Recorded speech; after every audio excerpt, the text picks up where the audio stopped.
So a little over 2 years ago, I did a review on one of my all-time favorite movies, John Carpenter's The Thing, released in 1982. The initial plan at the time was to take a look at the 2002 video game and the 2011 prequel. And seeing how the movie is now celebrating its 40th anniversary this year, I felt like taking another look at The Thing, but this time the video game. Sorry Sonic, I hate you. Check the update video in the description. Where I last left off, John Carpenter's The Thing released in 1982 to pretty awful reviews and bombed at the box office. However, the movie would go on to gain a cult status thanks to TV airings and future home video releases. With a newfound appreciation for The Thing, that meant more material from it would get made. For example, in the early 90s, we got The Thing from Another World comic book series by Dark Horse Comics. But a video game for the movie wouldn't get explored until the early 2000s. This was when Universal Interactive, God rest its fucking soul, was looking at their IPs and seeing which one would be perfect for a video game adaptation. The Thing would end up being the property they chose. Universal would eventually hire Computer Artworks, since they were impressed with their previous game, Evolva, released in 2000. Universal asked the team to make a pitch for the game, so Computer Artworks just took a version of Evolva and reskinned it to be a game based on The Thing. After the pitch was successful, Universal signed a deal with them to make the game. Even though Universal Interactive were pretty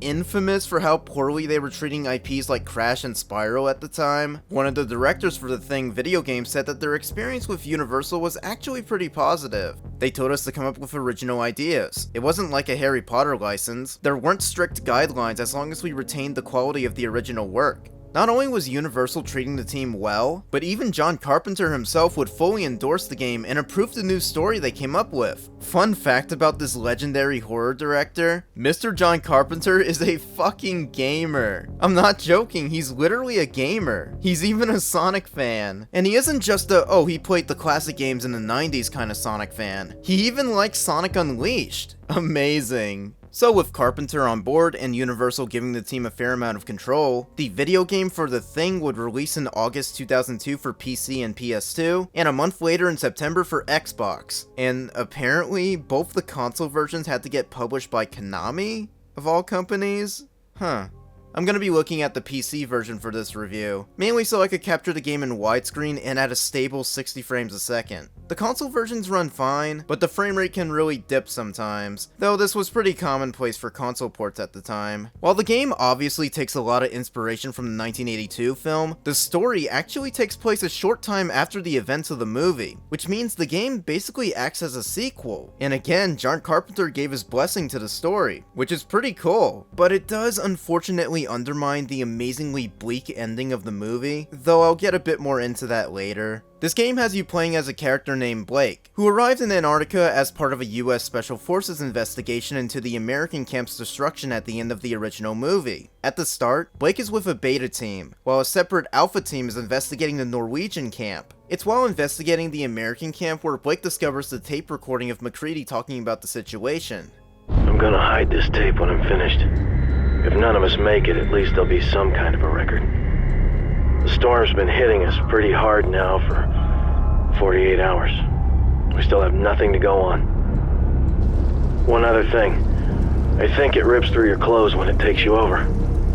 Windows found some shredded long johns, but the name tag was missing. They could be anybody's.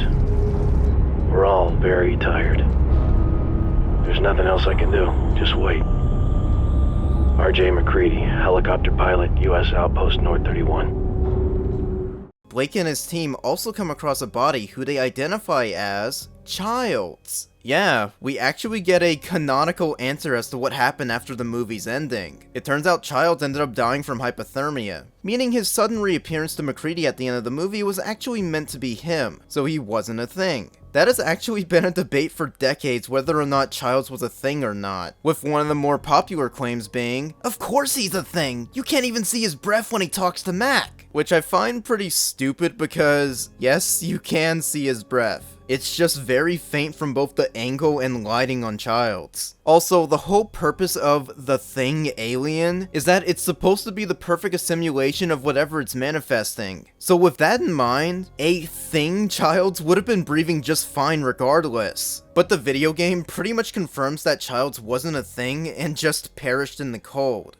So wait, if Child's body's here, then where the hell's McCready? As of right now, I got no fucking clue. I think I'll continue to go down the game's campaign while also discussing how it plays. The core gameplay of The Thing is that it's a third-person shooter and survival horror. The first level really gets you informed on how the mechanics work. I'm playing the game with a mouse and keyboard, which I imagine is the most ideal setup. Mainly since I'm not sure if the original PC version had proper gamepad support. If you played any other shooter game on PC, especially Half-Life, then you should be pretty accustomed with how the game plays. So you move with WASD, control the camera with the mouse, left mouse click lets you shoot or use an item, and right mouse click lets you use a secondary item. You can scroll through your weapons by using the scroll wheel, but if you don't want to use that, for whatever reason, you can bring up an inventory menu and select from there. Though one really useful feature that I didn't come across until like the very end of the game is that if you click your mouse wheel, it can let you alternate between scrolling through your main weapons and secondary weapons. That's so fucking useful. I'm such an idiot for not discovering it earlier. I kept going into the fucking menu to keep selecting a new secondary item. But while you're controlling this one guy for the whole game, you're not always by yourself. Throughout the game, you get to work with various team members who are either part of your group at the start of levels, or you run into them as you play the game. One of the more interesting gimmicks in this game is that you actually have to gain the trust of your partners in some levels. And since this is, well, The Thing, your team members can potentially get infected later on, leaving you no choice but to kill them. Apparently the game devs wanted to design the NPCs like this so it could potentially make additional playthroughs of the game slightly different, because the exact same NPCs aren't always going to make it through the game. It is an interesting idea, but it wasn't executed too perfectly. Obviously, with this game now being 20 years old, a lot of the mechanics can have issues. The first level actually gives you an introduction cutscene for your first group of characters to help give you an idea on what the NPCs are for. Blake, you need anything repaired or even a simple bypass and I'm your man. If any of you take on any damage, get back to me ASAP and I'll help you out. I'm not carrying any dead bodies back. I'm locked, loaded, and ready to make shit dead. When I first played this game, I was actually under the impression that this first group was going to be with you for the whole game. But seeing how certain scenarios ended up playing out, I think that would have been a complete nightmare to deal with. Even in the first level, I fucked up things on accident. For example, I was still learning the controls and tried interacting with the medic to get some health, only for me to accidentally shoot at the guy like an idiot. So my medic just cowered in fear and didn't move, until I had to redo the level anyways, because guess what? That cold weather you maybe thought was just part of the game's atmosphere, well, it's actually a game mechanic. So there's a blue bar that's going down, and if it gets empty, you and your team are gonna automatically perish in the cold, making you have to either restart a mission or reload a save. Yes, there is a save feature, and it functions almost identically to Half-Life. Actually, Half-Life was one of Computer Artwork's main inspirations for this game, and its influence will become even more obvious when it gets to later parts of the game. You can save through either the pause menu, or through tape recorders you can come across in levels. However, the save feature did crash my game a few times. It mainly happened when I failed a level and tried to reload a save. I had to exit back to the main menu and reload from there, because it kept crashing every time I tried reloading a save from the game over screen. Thankfully, my saves never got corrupted from this, but having to deal with the game crashing over and over when I failed a level just got a bit irritating. But back to your team members, you have to make sure they're not freezing to death, at least in the first level. While team members are great for fighting off enemies, you'll mainly just need a mechanic for fixing certain fuse boxes, which can be very important for progressing in the levels. Even later on, Blake can repair certain fuse boxes on his own, but most of the time, you need to try keeping a mechanic alive as long as you can. A medic can be helpful for healing team members and usually yourself, but I'll address this much later in the review. Also, if you don't have a medic on your team because you can't find one or they died, you can still find health packs and distribute them to your team members on your own. It kinda reminds me of Left 4 Dead, which wouldn't come out for another 6 years. So if you don't want your team to constantly follow you everywhere and potentially freeze to death, you can bring up a separate team menu and make them all stop following you. This menu can also help you trade weapons with them if they're asking for one, which can help boost your trust up more. However, if you accidentally shoot them while they're armed, they will fight back. So just be careful and not be trigger happy all the time like my dumb ass is when I play these games. However, in one of the game's more Unintentionally funny moments. If you have a team member who's freaking out or is just unsure about what's going on, you can see their reaction in the team menu. But sometimes you'll open up the menu and see one of the characters' heads is just flipping the hell out, and it looks pretty comical. Getting back to the story, Blake's team arrives at the American camp, and they report about how they found Child's body, and also that MacReady is missing. The person in charge of telling Blake what to do just has him plant C4 everywhere and nukes the rest of the place, which is where the first level ends. I like how the loading screen is the assimilation screen from the movie. I thought that was a cute little reference. So in the second level, we see that the rest of the beta team left, but Blake decides to investigate the Norwegian camp on his own, since the alpha team sent there seems to have lost all contact. Blake ends up finding 2 survivors from the alpha group, and they form a little team. And it's this level where we finally come across our first thing enemies, which can come in all sorts of different forms. The second level mainly has these smaller ones, which can easily be killed by gunning them down, but later on you'll encounter these human-sized and sometimes massive things. These forms can be damaged by shooting them, but you'll have to find a flamethrower just to finish them off. Mac wants the flamethrower. Mac wants the what? That's what he said, now move!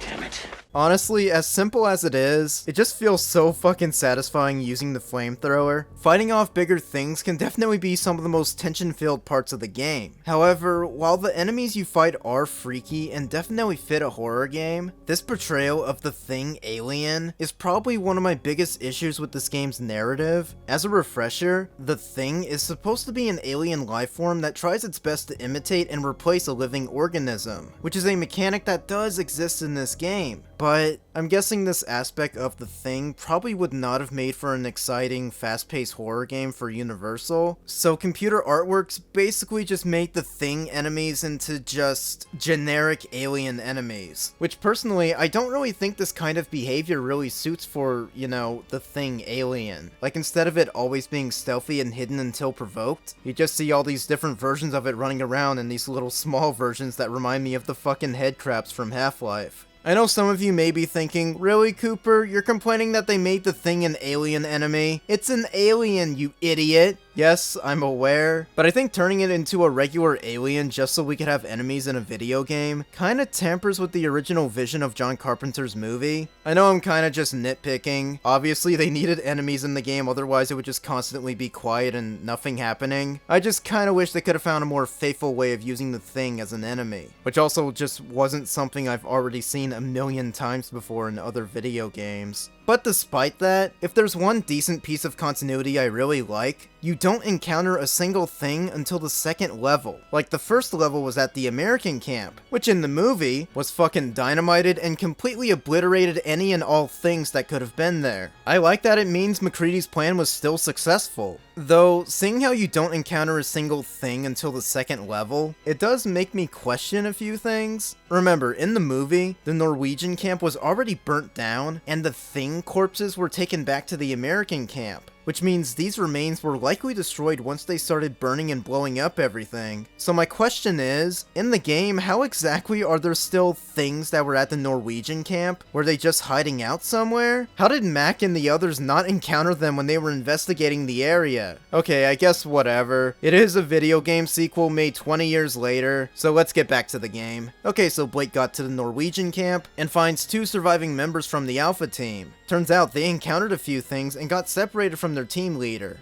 Pierce. We bump into Pierce in the next level, but we immediately find out that he's terrified and not fucking around. Hold it. Pierce, it's Blake. It's okay. Put your weapon down. No way. You're infected just like all the others. I'm not. Your word ain't shit, Captain. I found a report that says the only way to prove you're not one of those things is through a blood test. Now, there's a medical kit near the kennel. You go get it and come back here, and I'll watch you do the test.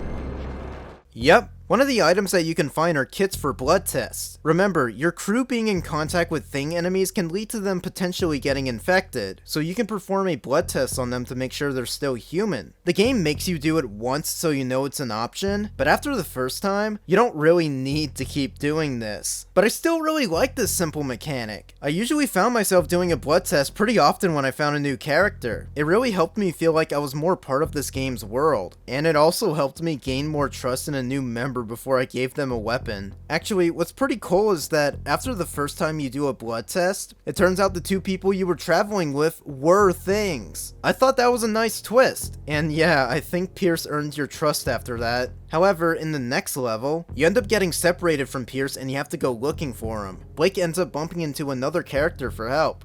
What the hell happened? Look, man, me and Williams were tracking this weird animal through the base, and we lost him in the storm, and then we ran into a Swede. Norwegian. Yeah, the Norwegian guy. Well, he started shouting and attacking me, and I started chasing him, and I lost him in the storm. What about Williams? I lost him too. Okay, yeah, I'll address this now. The voice acting in this game isn't too great. It is an early 2000s horror game, so I'm not too surprised at how corny the voice acting can be. The actors can do a pretty solid job in most cutscenes, but there are some deliveries that probably could have been better. For example, the characters can sometimes reference quotes from the original movie, but a lot of the time their delivery of said lines can just be really flat. The one example I could think of is from the first blood test scene. Now I'll show you what I already know. Now I'm gonna show you what I already know. Why did he deliver it like a pouty child? Also, the NPCs can talk during levels, usually making comments on their current situation, meaning you're gonna probably hear a lot of talking if you have a full team. It can be a little grating and also kinda comical at points, totally destroying any amount of tension in certain levels. Man, I hate this job. Look, It's all right. I'm all right. I'm It's fine. okay. Oh, man, we're gonna die here. Oh, we're gonna die here. Okay, I'll pull it together. All right, I'm okay. This mission is bullshit.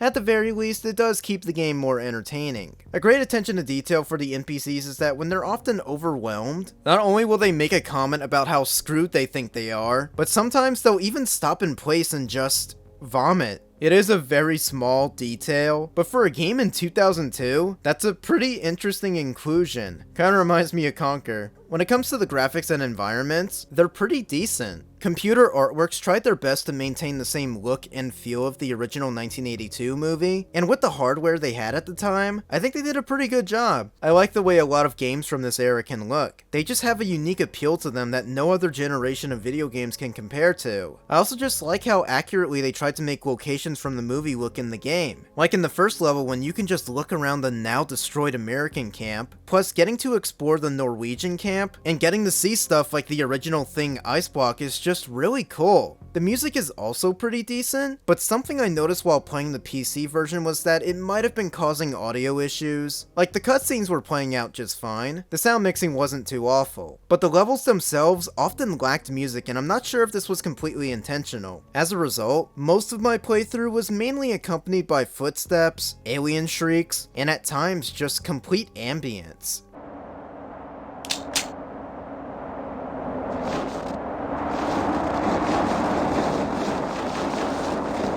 But at the same time though, maybe it was intentional, because this type of ambient atmosphere is honestly kind of perfect for a game based on The Thing, so the lack of music actually made it a bit scarier and kind of enhanced my experience in a way. But on the very rare occasion that a music cue did pop up, it was used very effectively and often echoed the same vibes as the late Ennio Morricone's original score from the movie. I do wish the game had a more memorable soundtrack, but when the music was there, it was never terrible or too overbearing.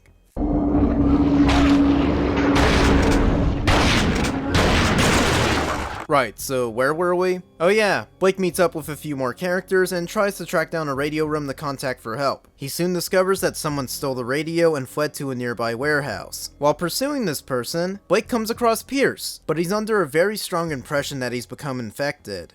It got me. I can feel it. I can get you help. You know goddamn well there's only one option here. No, I can't do that. You don't have a choice. Look, I won't let you die, asshole. Come on. Can't handle it? Come on, Pierce. This is crazy. Like my dad always said, if you want a job done right, you gotta do it yourself. Pierce, no, we could have done a blood test! Moving on, while investigating the Norwegian camp more, Blake comes across an underwater testing facility that has more Thing experiments. This is also apparently where the source infections from the original Thing started occurring. While looking into this, Blake finds out about a company called Gen Inc., a research group that's dedicated to studying extraterrestrial organisms. The man in charge of said company just so happens to be in the underwater facility, Dr. Sean Faraday, who, I shit you not, is voiced by the man himself, John Carpenter. Yeah, not only did he approve this game's story, but he also voiced the character. They even modeled the character's likeness after his. I like to imagine with Carpenter being a gamer, he must have been so excited to get this opportunity. Dr. Faraday, I presume. I don't think we've got time for formal introductions. Can you get us out of here? Sure, Doc, follow me. Oh, and keep your ass covered. I'd hate to see you get an unwanted suppository. While escaping with Dr. John Carpenter, Blake and Faraday get caught by a Black Ops group being led by another character, R.C. Whitley. Whitley is actually the man who sent Blake and his original team to C4, the American camp, at the beginning. So Blake has mostly been doing things in this game under Whitley's orders. But it's not until this cutscene when we finally visually see Whitley, and we're treated to a twist in the story that I just kind of feel weird about. Turns out, Whitley was the one behind everything at Gen Inc., and made the Norwegian team do research on the Thing alien that landed back in Antarctica. Not only that, but Whitley actually wants the infection to spread, and even goes as far to be the first test subject to inject himself with a B4 strain of the infection, and plans to infect the entire world like that. Why is he doing this? It's not really for money or anything. He's just evil. I guess I'm glad it's not the weird monetary gain reason, which just wouldn't make sense in this kind of context, but it's a little cheesy that Whitley just wants to do this because he's evil and he thinks it's right. But if John Carpenter himself approved both this story and the twist, then who the hell am I to judge it?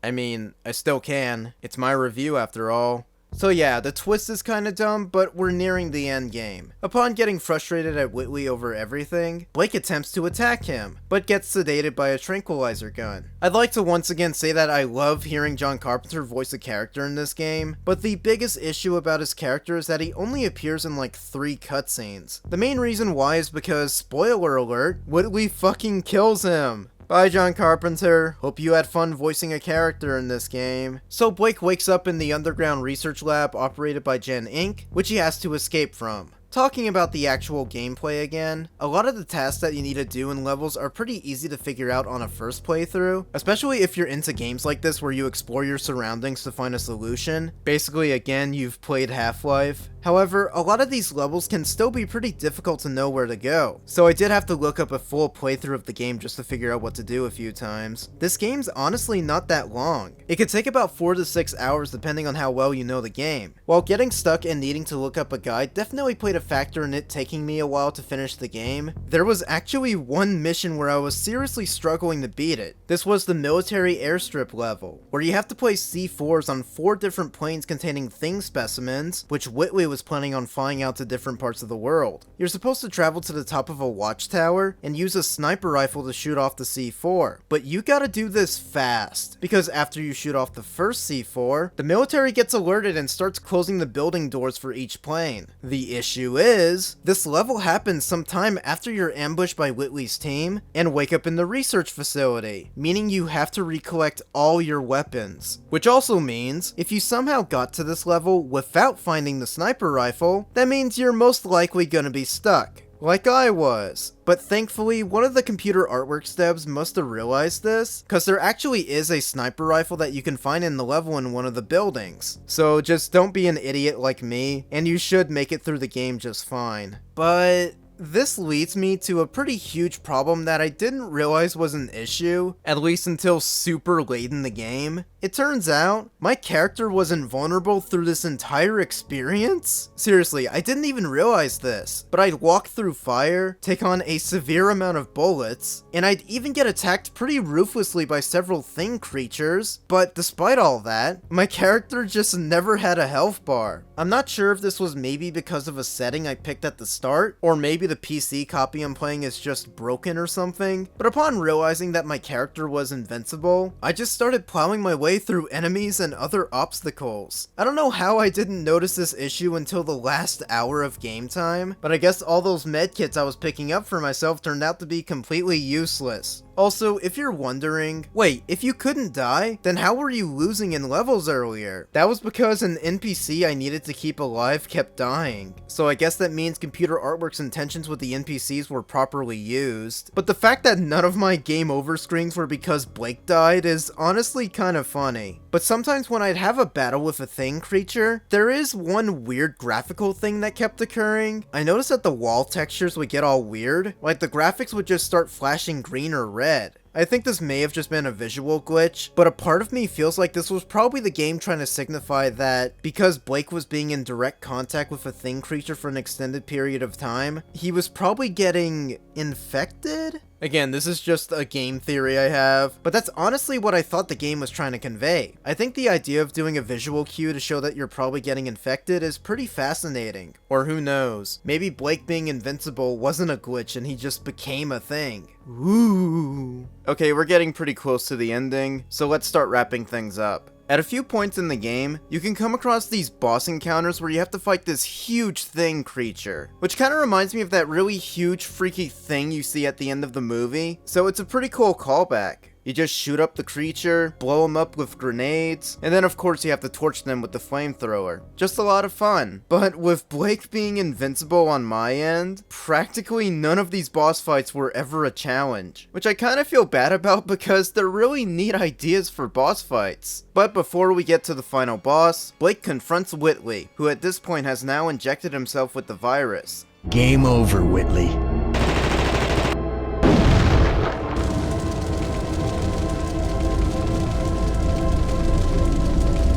I don't think so. I control you. Right now, I control every man on this continent. Your pathetic sabotage of the consignment at the airstrip only delayed the inevitable. There is an evac team on its way to this location. Once I take the chopper, I will begin global infection. Game over? This game is just beginning.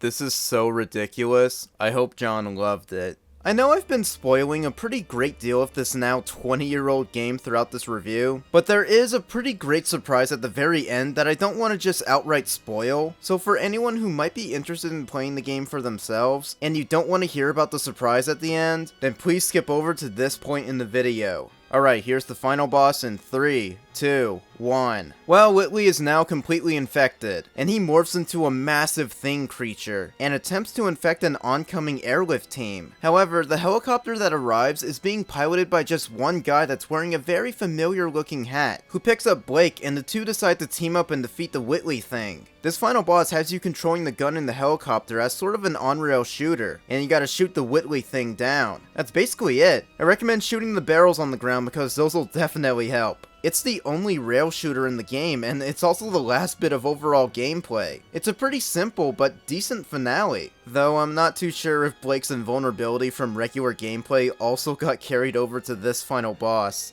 Whoops. After defeating the thing once and for all, Blake has a short conversation with the helicopter pilot to close out the game. Excellent timing there, pilot. Early retirement from Gen Inc. No, not exactly. On my way back from an extended Arctic vacation. Uh-huh. So what's your name, smartass? McCready. R.J. McCready. U.S. Outpost North 31. Yo, what? McCready? No fucking way, he survived? Oh my god. That's...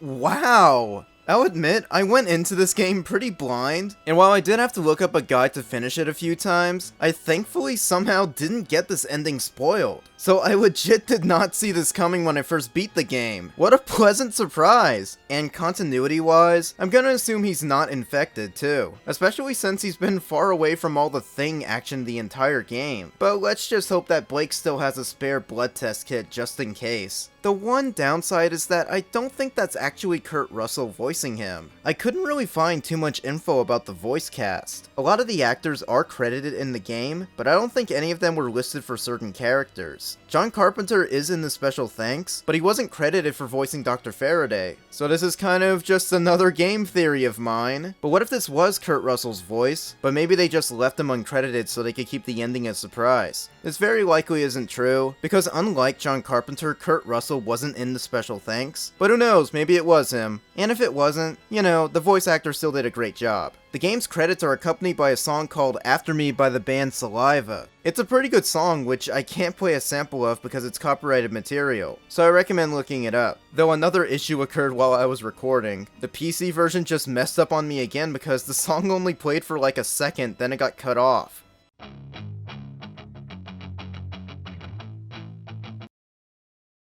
Nice. And that was The Thing video game, and I'm pretty glad I got to play it. After being such a huge fan of the movie and knowing about this game for a while, it wasn't too bad. The story's okay, and the voice acting can be a bit cheesy, but it's still entertaining. The gameplay is outdated in some cases, being a 20-year-old game, but it could still be pretty fun to play. The overall atmosphere remains pretty faithful to the world of John Carpenter's original movie, and a lot of the scarier moments in the game while playing were pretty well earned, despite my character being invulnerable and it not really mattering. But still, I enjoyed it. To recap, The Thing is available on PC, PS2, and Xbox, and copies for all three versions aren't too expensive these days. Though, if you want to just play the game for free, it's available on the website My Abandonware, which archives a lot of old PC games from over the years. This was actually the version of the game that I used to record footage with, which might have been the main cause of all my weird problems that occurred while playing. So maybe go download it from that website with caution. The Thing video game was a pretty good success. It got pretty decent review scores from critics at the time. It even managed to sell over 1 million copies, which is quite impressive for a licensed game like this to achieve. With the pretty decent success of the game, Computer Artworks actually started working on a sequel to The Thing just plainly called The Thing 2. But sadly, this sequel would never make it past the proof of concept stage. There is a pretty good amount of concept art available, and even a few test animations got released, but The Thing 2 would sadly get cancelled after Computer Artworks went into receivership in October 2003, just a little over a year after the first game.